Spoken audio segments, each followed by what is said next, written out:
Bueno, a nivel país estamos viviendo recientemente un cambio de gobierno que también demuestra una nueva manera de relacionarse con la comunicación y el periodismo. ¿Qué análisis se merece esto? Bueno, sí, es cierto, hace poquitos días también pudimos ver cómo el presidente ninguneaba y peleaba a un periodista acreditado en las conferencias que hacen todos los días. Así que bueno, yo creo que también eso se suma a otras declaraciones que ha hecho sobre, que se informen por Twitter, cerremos Telam, la agencia de noticias argentina, cerrémosla porque la gente se informa por Twitter. Y a los pocos días de decir eso, de que la gente se informe por Twitter, él mismo cayó en una noticia falsa con un perfil que hablaba sobre precios, se llamaba Jumbobot o Jumbot, algo así. Era sobre los precios como iban cambiando en los supermercados Jumbo. Y bueno, la misma presidencia cayó en esa noticia falsa.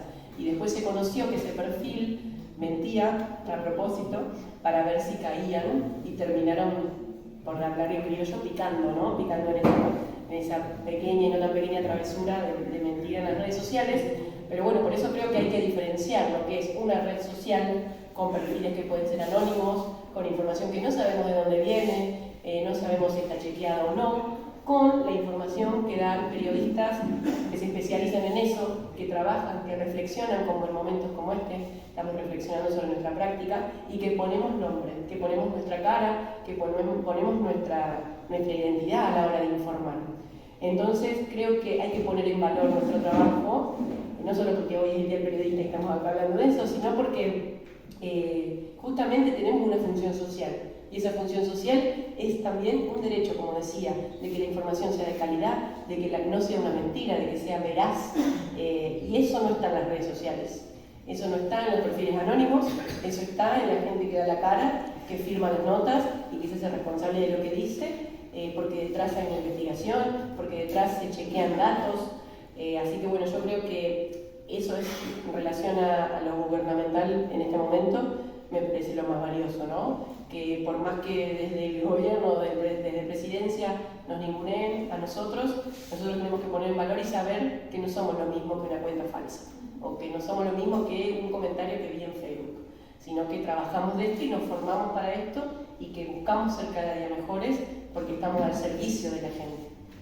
Sí, a lo que dice Sofi, quisiera agregar, retomar el cierre de Telam. Muchas veces lo escuchamos a presidentes y funcionarios diciendo, bueno, es una agencia que no sirve, que gasta plata, y que bueno, si lo quieren hacer, que se financien a sí mismos. Y tenemos una agencia federal de noticias. ¿Qué es una agencia de noticias?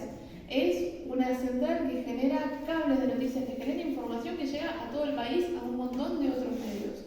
Que no tengamos Telam hoy genera que haya mucha información de distintos puntos del país que no se refleja, o que es mucho más difícil que llegue a los grandes medios o que tengan el insumo incluso a los pequeños medios de cada ciudad. Lo mismo con la pauta oficial, que entre todas las medidas de ajuste, uno de los caballitos de batalla en la campaña de Milei era vamos a cortar toda la pauta. Y cuando uno se ponía a estudiar los números de la pauta oficial, que es lo que el gobierno le paga a los medios para difundir ciertas informaciones que tienen que ver por lo general con campañas contra el dengue, campañas contra el coronavirus, cuando fue la pandemia, tiene que ver con la información a la que tenemos que acceder los ciudadanos y las ciudadanas porque es importante. Y cuando uno se ponía a analizar la pauta oficial, se encontraba que capaz que un medio de Humahuaca recibía 20.000 pesos por mes, que no es nada para la presidencia de la nación, pero que capaz que esos 20.000 pesos al medio de Humahuaca le cambiaban el mes, le permitían sostenerse. Y después los grandes medios sí recibían millones y millones y millones de pesos de pauta y que son negociados y son cuestiones que tienen más que ver con los grandes conglomerados económicos que no desaparecieron porque asumió Milei o porque se cortó la pauta oficial o porque se cerró Telam. Todo lo contrario.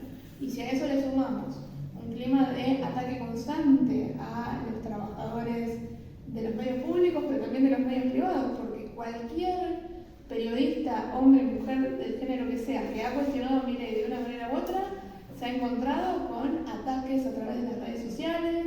Incluso hace algunos días hubo denuncias judiciales acusando a periodistas de incitar a delitos por haber cuestionado la no entrega de alimentos que estaba haciendo el Ministerio de Capital Humano, que hay una orden judicial de que esos alimentos se entreguen, no era simplemente un invento de los medios. Y un clima de época con mucho discurso de odio, donde lamentablemente los medios y los trabajadores de prensa somos de los principales atacados por una persona que sí fue elegida democráticamente, estamos todos de acuerdo, hay que respetar su investidura, pero que también genera esos discursos de odio y que genera un clima muy tenso y que genera un clima donde no se puede ejercer de manera absolutamente libre el periodismo más allá de las supuestas banderas de la libertad. Cuando el presidente de la nación, la máxima autoridad, no le da notas más que a los medios internacionales o 4 o 5 periodistas que son sus amigos y son los que siempre le preguntan las cosas que quiere, no podemos hablar de que realmente se está ejerciendo la libertad de expresión como corresponde.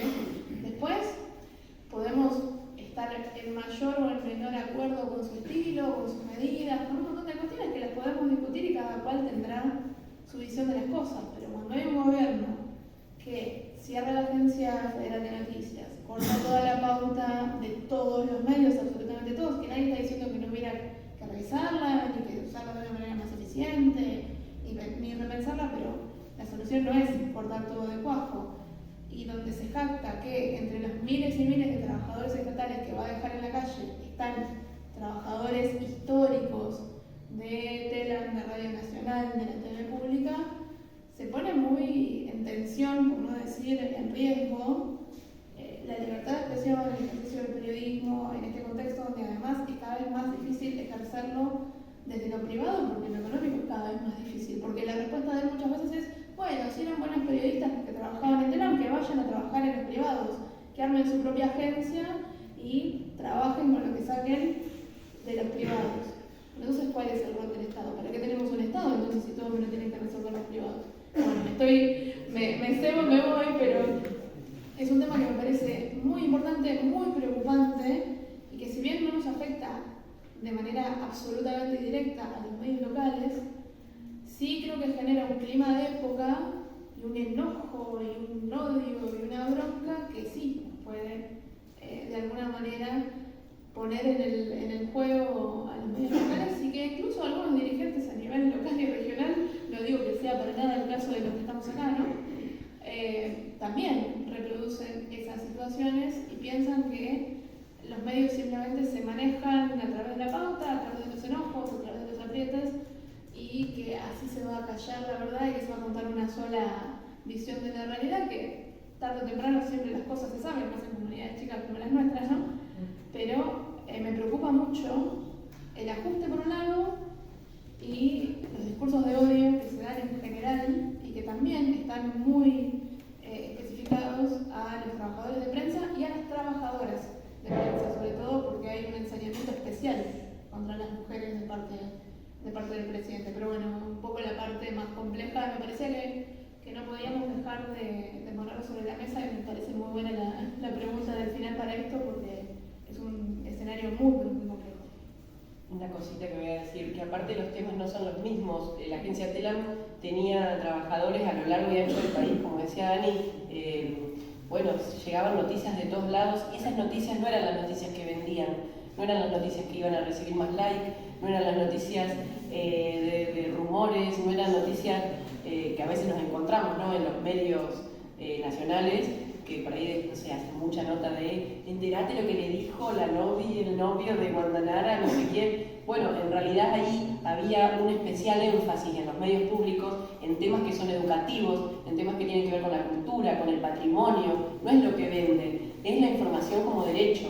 Entonces creo que la ausencia de medios públicos nos deja también un silencio en un montón de temas que no venden, porque la lógica de los medios públicos no es justamente vender, sino informar a ciudadanos argentinos. Entonces yo creo que la lógica hipercomercial tampoco nos va a llevar como ciudadanos, como vecinos, a que nos enriquezcamos con contenidos diversos, sino que los contenidos también se van a ver silenciados por esa ausencia. Bueno, es mi turno. Yo le deseo al gobierno actual muchísimo éxito, porque si le va bien, obviamente nos va bien a todos. Y sí me preocupa también ese discurso de odio, el que no piensa como él es una mala persona o un mal trabajador. Cuando se habla de libertad, también se habla de la libertad de la persona que piensa distinto a uno. Y ahí nadie hace eco a la libertad, a la palabra libertad. Es lógico que todos queremos llegar a la otra orilla del río de la mejor manera, que nos vaya bien a todos, que tengamos el país que todos soñamos. Pero a veces, para cruzar el río, hay gente que lo hace en barco, otro en un bote y otro nadando. Y hay que pensar en el que va nadando, porque le va a costar más llegar al otro lado de la orilla. Y me parece que el gobierno no está pensando en el que va nadando. Es más, no le importa si se ahoga, y que se arregle como pueda para cruzar al otro lado del río. Y eso no está bien. Hay que tener sensibilidad, hay que ver otra realidad, no solo lo que le pasa a uno. El país es mucho más grande que la capital. Me parece que muchas de las decisiones que se toman se hacen pensando en ellos, en la gente que está ahí, en el gobierno, y se olvidan del país, que es mucho más amplio, con gente que tiene muchísima necesidad, y que si hay que cortar, se corta. No importa qué es, hay que cortar, el Estado tiene que ser chico. Y no es así. Yo prefiero un Estado más amplio, prefiero un Estado mucho más amplio, que cuando el vecino tiene una necesidad, esté el Estado y lo pueda ayudar. Muchas de las preocupaciones de la gente, los medicamentos para los abuelos, para mí lo peor que está pasando es que mucha gente que tiene necesidad de comprar un remedio no lo puede hacer porque no le alcanza la plata, y porque tiene que pagar el alquiler, o la luz, o el gas, o lo que sea, porque no le alcanza para comprar la pastilla que lo mantiene vivo, y eso es preocupante. Y que nuestros dirigentes no vean esa realidad, a mí me preocupa. Y esto recién empieza. Vamos a ver qué es lo que va a pasar de aquí en más. A mí me preocupa mucho, porque Argentina somos todos, que vive en Córdoba, en La Rioja, en donde sea, somos todos. Y nos tenemos que dar una mano todos. Y cortar por cortar me parece que no es la solución. Muchos dicen, bueno, Milei dijo que iba a hacer lo que está haciendo. En parte sí, en parte no. Dijo que si él aumentaba el impuesto se iba a cortar un brazo. Y creo que tiene los dos todavía, entre otros.